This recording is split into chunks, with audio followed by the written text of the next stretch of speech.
Народна банка ги објави податоците за растот на цените на недвижностите во месеците јули, август и септември, кои говорат дека во овој период цените се зголемени за дури 5,9%. Во првиот квартал од годинава цените на недвижностите се зголемили за 3,2%, додека пак во вториот квартал стапката на раст изнесуваше 4%. Сегашниот раст од 5,9% е убедливо најголем досега, а она што е уште позагрижувачко е дека нема ниту најави дека во скоро време ќе има стопирање на овој тренд, објави Фактор.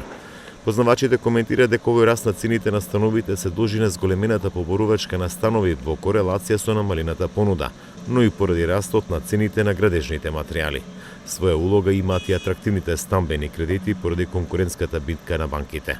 Тие бројки говорат дека во август кај стамбените кредити има најголем и месечен годишен раст, кој достигна дури 16,2%, што не е случај со другите кредити, а кај некои други има и дури намалување на кредитирањето.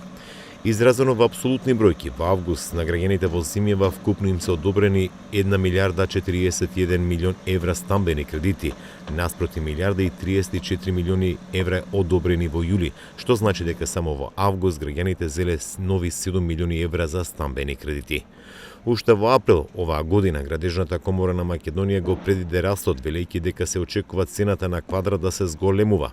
Оттаму објаснуваат дека цените допрва ќе растат, со оглед дека помалиот број издадени дозволи за градење во изминатата 2020 година, глобалниот раст на цените на градежни материјали, како и недостиг на работната сила.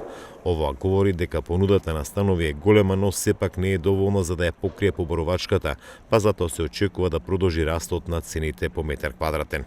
Лани, според податоците на Државниот завод за статистика, завршени се 1194 станови во земјава, што е речиси 60% помал во однос на 2019-та, кога биле изградени и завршени 2905 станови.